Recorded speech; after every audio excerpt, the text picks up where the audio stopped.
दोस्तों नमस्कार। Piyush electronic and technical hub YouTube channel पर आप सभी लोगों का स्वागत है।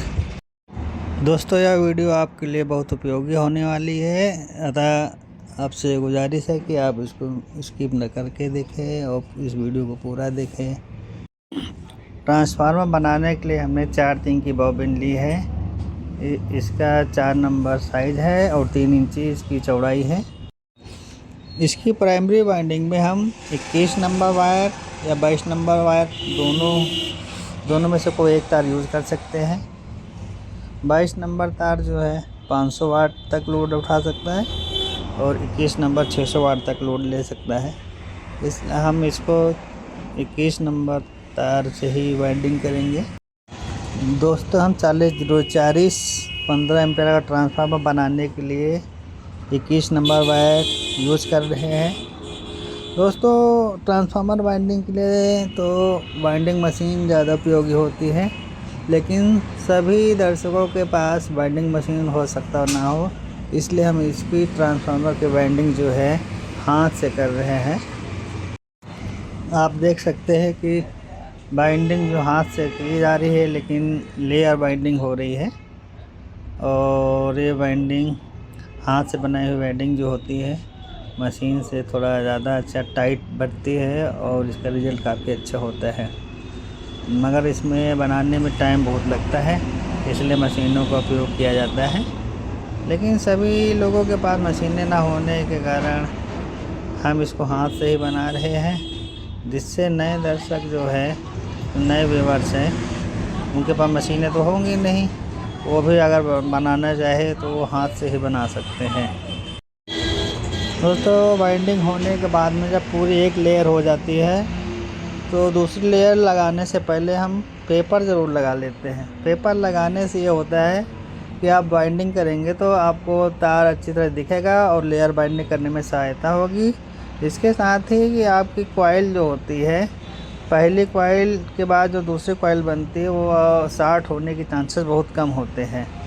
और इसी तरह कॉइल बाइंडिंग करने के बाद में एक परत होने के बाद में जब दूसरी परत या दूसरी लेयर को बाइंड करते हैं तो हर लेयर पर एक पेपर ज़रूर लगा लेते हैं। अगर आपके पास पेपर ना हो तो ब्लैक पेपर लगा ले, वाइट पेपर लगा ले, ना हो फिल्म पेपर भी लगा सकते हैं आप। वाइंडिंग में जो हम तार यूज़ कर रहे हैं, प्राइमरी वाइंडिंग में 21 नंबर का वायर यूज़ कर रहे हैं और आप चाहे तो 22 नंबर का तार भी यूज़ कर सकते हैं। दोनों काम करेंगे। 4 3 की बॉबिन पर 22 नंबर 21 नंबर तार दोनों सूटेबल होते हैं, लेकिन जो 22 नंबर वायर होता है वो आपका 500 वाट तक ही लोड लेता है। तो अगर आप 21 नंबर तार लगा रहे हैं तो आप 600 वाट का लोड आराम से दे सकते हैं। दोस्तों इस वीडियो के माध्यम से हम ट्रांसफार्मर बनाने की बहुत ही महत्वपूर्ण जानकारी दे रहे हैं। मार्केट में तो ट्रांसफार्मर अगर आप एम्पलीफायर बना रहे हैं तो बजट के बाहर चले जाते हैं। अपने आप ट्रांसफार्मर बनाने में हमें खुशी भी मिलती है और मार्केट की अपेक्षा ट्रांसफार्मर हमें सस्ते भी पड़ते हैं बनाने में। दोस्तों ये इस वीडियो जो देख रहे हैं आप इसको पूरा देखें और इसके बारे में अपने सुझाव ज़रूर दें। दोस्तों ये बाइंडिंग हाथ से कर रहे हैं, इसलिए थोड़ा काफ़ी बड़ी हो रही है, इसलिए इसको थोड़ा स्पीड में दिखा रहे हैं जिससे वीडियो लेंथी ना हो। और आपको तो वाइंडिंग हाथ से करके दिखा रहे हैं, इसलिए अगर स्टेप बाय स्टेप आप देख रहे हैं तो आपको वाइंडिंग ज़रूर समझ में आएगी और अब आप जो है ट्रांसफार्मर अपने आप बना सकते हैं। वाइंडिंग करते समय यह ध्यान रखना बहुत ही आवश्यक है कि वाइंडिंग करते समय तार लेयर से ही वाइंडिंग हो, एक तार दूसरे तार पर ना चढ़ पाए। अगर वाइंड करते समय एक तार दूसरे तार पर चढ़ गया तो इसमें ज़्यादा स्पेस भी नहीं है कि आपका जो वायर हो सकता है, अगर तार के पास तार चढ़ जाए तो हो सकता है वो जो टर्न्स है वो आपके पूरे ना आ पाए, इसलिए लेयर से ही वाइंड करें। दोस्तों आप देख सकते हैं कि हमारी प्राइमरी वाइंडिंग है जो पूरी कंप्लीट हो चुकी है प्राइमरी वाइंडिंग में हमने 21 नंबर का तार यूज़ किया हुआ है। पूरी वाइंडिंग होने के बाद में हम पेपर ज़रूर लगा रहे हैं। दोस्तों इस ट्रांसफार्मर की वाइंडिंग हम 1.5 टर्न पर वोल्ट के रेशियो से वाइंडिंग कर रहे हैं। दोस्तों हमने जो ये कॉइल वाइंड कर रहे हैं, जो कॉइल बना रहे हैं, इसको हमने 21 नंबर से यूज बनाया हुआ है और 240 वोल्ट के पर ही बनाया है। 220 की जगह 240 वोल्ट तक कवरेज पर बनाया हुआ। दोस्तों इनपुट वोल्टेज 240 पर 21 नंबर वायर पर हमने जो टोटल टर्न लगाए हुए हैं वो 360 टर्न है। अब प्राइमरी वाइंडिंग समाप्त होने पर अब सवाल ये उठता है कि जैसे ट्रांसफार्मर आपका बन गया तो अब बास ट्रेबल यूज़ करेंगे। तो जैसे बास ट्रेबल यूज़ करेंगे तो बास ट्रेबल के लिए अलग से ट्रांसफार्मर लगाना पड़ेगा। इसलिए हम अलग से ट्रांसफार्मर ना लगाएं और इसी ही ट्रांसफार्मर में हम अगर बाइंडिंग कर दें तो अब इस बाइंडिंग को करने के लिए हम जैसे 12 वोल्ट की बाइंडिंग कर रहे हैं या 16 वोल्ट कर रहे हैं या 24 वोल्ट, जो भी आप बाइंडिंग करना चाहें उसी हिसाब से इसकी बाइंडिंग कर सकते हैं। हमने इसमें 16-0-16 की बाइंडिंग की हुई है। इस बाइंडिंग को करने के लिए हमने 21 नंबर के तार को डबल करके बाईफिलर बाइंडिंग की है। दोस्तों बाईफिलर बाइंडिंग थोड़ा जल्दी हो जाती है और 2 तारों को लेकर एक साथ बाइंडिंग किया जाता है। अब 2 तार लेकर बाइंडिंग जब हम पूरी कर लेते हैं तो उसमें सवाल उठता है कि अब जैसे 2 तार प्राइमरी के निकले, 2 तार सेकेंडरी निकल गए, तो अब इसमें 0 बनाने के लिए 4 तार जो सिरे होते हैं उनको स्क्रैच कर लेंगे और स्क्रैच करने के बाद में मल्टीमीटर से कनेक्टिविटी देखेंगे। जो प्राइमरी सिरा होता है उसको उस पर एक प्लॉट रखेंगे और सेकेंडरी से जो निकले हुए सिरे हैं उन पर रखेंगे। जिस पे आपकी कंटिन्यूटी ना बताए उस वाले को प्राइमरी के सेकेंडरी वाले तार के साथ में जोड़कर हम 0 टैपिंग बना सकते हैं। दोस्तों इस वीडियो में हम आपको ट्रांसफार्मर बनाने की बहुत ही आसान और सरल विधि बता रहे हैं। कृपया आप इसको स्किप ना करें और इस वीडियो को पूरा देखें। अगर आप इसको पूरा देखते हैं तो आप ट्रांसफार्मर आसानी से घर पे ही बना सकते हैं।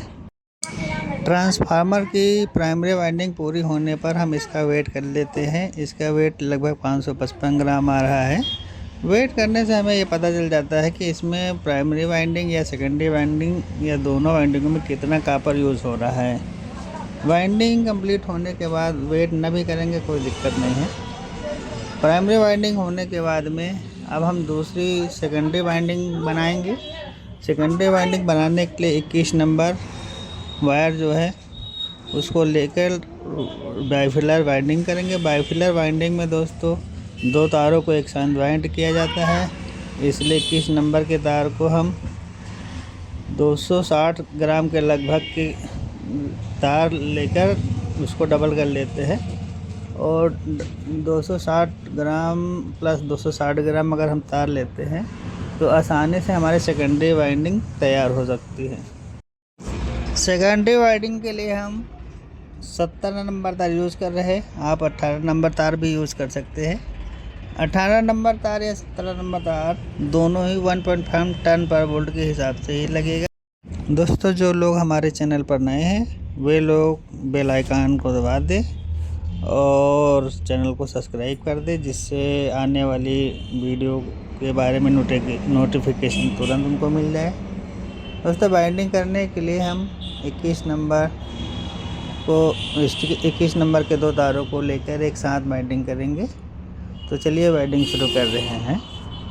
वाइंडिंग करने के लिए हम बाईफिलर वाइंडिंग का यूज़ कर रहे हैं और दोनों तारों को एक साथ लेकर ही किस कपड़े से पकड़कर कॉइल पर लेयर बनाकर ही वाइंडिंग करेंगे। लेयर वाइंडिंग बनाते समय यह रखना ज़रूरी है कि तार के ऊपर तार ना चढ़ने पाए, लेयर से ही वाइंड हो। दोस्तों कॉइल बनाने में काफ़ी टाइम लगता है, इसलिए वीडियो की स्पीड को थोड़ा तेज़ करके हाई स्पीड पर करके आपको दिखा रहे हैं, जिससे कम समय में आपको अधिक जानकारी प्राप्त हो। तो देख रहे हैं कि वाइंडिंग हमारी धीरे धीरे कंप्लीट हो रही है। एक लेयर कंप्लीट होने के बाद में हम दूसरी लेयर को चढ़ाने के लिए पहले एक लेयर के ऊपर हम पेपर ज़रूर लपेट देते हैं। पेपर लपेटने के बाद में ही हम दूसरी वाइंडिंग को शुरू करते हैं। दोस्तों, इस वाइंडिंग में हम 21 नंबर के तार का यूज़ कर रहे हैं और एक लेयर के बाद दूसरी लेयर के जब हम बाइंडिंग करते हैं तो पेपर ज़रूर लगा लेते हैं। पेपर लगाने से दोनों कॉइल अलग अलग रहती है और सेपरेट रहती है, जिससे शॉर्ट सर्किट होने की संभावना कम हो जाती है। और वाइंडिंग करते समय ध्यान ज़रूर ये रखना पड़ता है कि तार जो है आपका जो है एक तार के ऊपर दूसरा तार कतई ना चढ़ पाए। अगर एक तार के ऊपर दूसरी तार चढ़ जाता है तो आपके कॉइल में स्पेस कम रह जाएगा, जिसकी वजह से हो सकता है पूरे टर्न आपके ना आ पाए। वाइंडिंग कंप्लीट होने के बाद में अब हम उस पर पेपर लगा दे रहे हैं।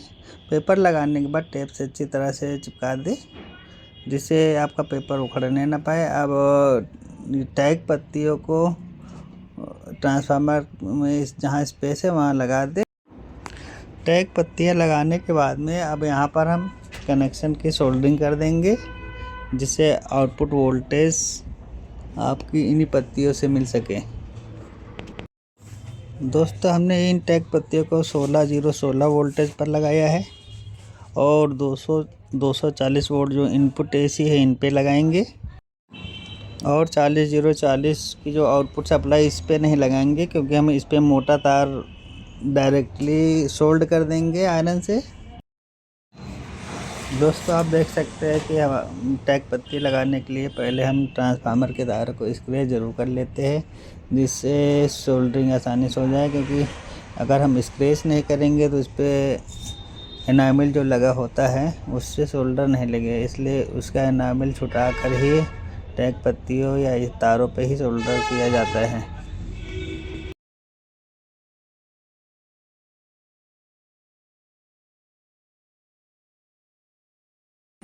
दोस्तों, कॉइल की वाइंडिंग कंप्लीट होने के बाद में अब हमारा दूसरा काम रह जाता है कि इस कॉइल में हम जो बनाए हुए हैं इसमें पत्तियां भरे। तो अब इस ट्रांसफार्मर की कॉइल में जो पत्तियां भरी जा रही है वो 4 नंबर की पत्तियां हैं। और पत्तियां भी अगर आप इसमें भी क्वालिटी आती है तो कोशिश ये करें ट्रांसफार्मर की जो पत्तियां हैं इनको हम जापानी यूज़ करें या CRGO कोर यूज़ करें। ये कोर में जो होता है इनका हीटिंग कम होती है और ट्रांसफार्मर की दक्षता काफ़ी रहती है। इसलिए ट्रांसफार्मर बनाते समय हमको ये ध्यान रखना ज़रूरी है कि इसमें पत्तियां भी थोड़ा अच्छी क्वालिटी की ही लगाएं।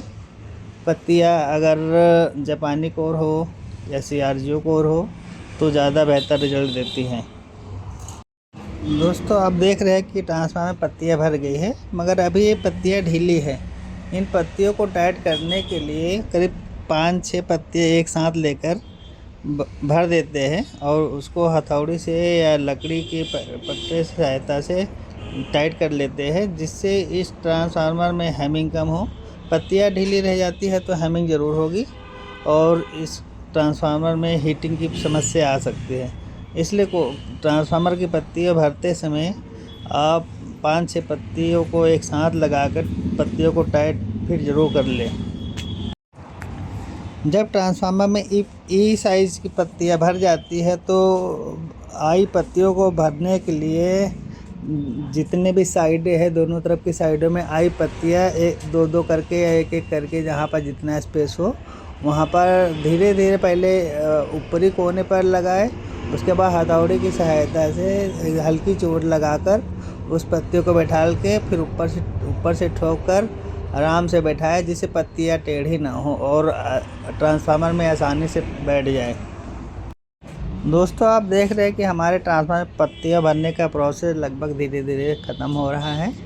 पत्तियां भरने के बाद में अब हम इसमें दोनों साइडों के क्लम्प लगाते हैं। हम आई क्लम्प का यूज़ कर रहे हैं। इसमें 4 क्लम्प होते हैं।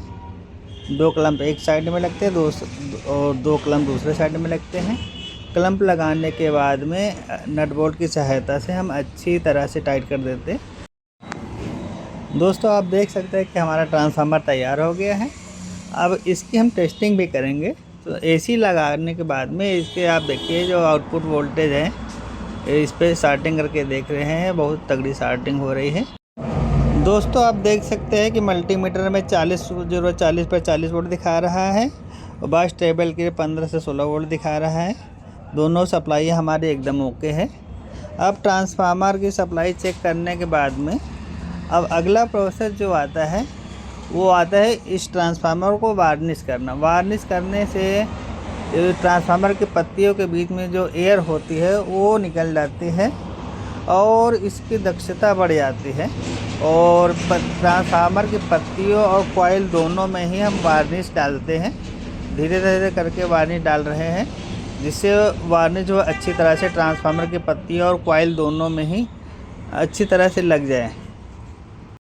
दोस्तों वार्निश को हम चारों तरफ से ट्रांसफार्मर की पत्तियों पर डाल के लगा रहे हैं और कॉइल में भी आगे से पीछे से दोनों, मतलब ऊपर और नीचे दोनों साइडों से ही हम वार्निश लगा रहे हैं, जिस ट्रांसफार्मर में पूरी तरह से या अच्छी तरह से वार्निश लग जाए। दोस्तों वार्निश लगाने के बाद में हम इस ट्रांसफार्मर को धूप में रख देंगे, जिससे ट्रांसफार्मर में जो हमने वार्निश डाली हुई है ये थोड़ा सूख जाए। और अंदर चाहे तो अगर आपको वार्निश कम लगे तो एक बार फिर वार्निश को डाल के फिर से धूप में सुखा लेंगे। और ट्रांसफार्मर को वार्निश सूखने के बाद में हम इसको काले पेंट से कलर कर देंगे, जिससे देखने में थोड़ा और अच्छा लगने लगेगा। दोस्तों ट्रांसफार्मर को बनाने के लिए हमने जो सेकेंडरी वाइंडिंग में जो कॉपर वायर यूज किया हुआ है वो 21 नंबर का है और उसके टोटल टर्न जो है 60 टर्न है। क्योंकि हमने 60 टर्न बाईफिलियर किया है तो 60 + 60 टर्न हो गए। 60 टर्न में आपके 40 वोल्ट आपको आउटपुट देगा। दोस्तों इस कॉइल का भी है जो जीरो बनाना है हमको, जैसे 15-0-15 की जो आउटपुट निकाली थी उसका जीरो बनाया था, सेम उसी तरह से ही इसका भी जीरो बना लेंगे। तो इसका जीरो बनाने के लिए जो पहले के 2 सिरे है और जो बाद में कॉइल एंड के 2 सिरे है, तो 4 सिरे इसमें है। तो मीटर से कंटिन्यूटी चेक कर लेंगे। पहले कॉइल की कंटिन्यूटी को छोड़ देंगे और जिसमें दूसरी कॉइल की कंटिन्यूटी है उसके साथ भी इन दोनों को जोड़ के जीरो बना लेंगे, जिससे हमारी 40 की वोल्ट की आउटपुट बन जाएगी। दोस्तों इस ट्रांसफार्मर को बनाने के लिए हमने आउटपुट जो बनाई है, आउटपुट कॉइल, उसमें 21 नंबर का गेज यूज़ किया हुआ है और 2 तारों को लेकर बाईफिलियर वाइंडिंग की है। इस कॉइल को बनाने में जो टोटल टर्न लगे हैं वो 60 टर्न लगे हुए हैं। दोस्तों हमारा ट्रांसफार्मर बिल्कुल रेडी हो चुका है। अब इसको धूप में डाल के सुखा लेंगे। और दोस्तों आप हमारे इस वीडियो के बारे में अपने सुझाव कमेंट बॉक्स में ज़रूर लिखें।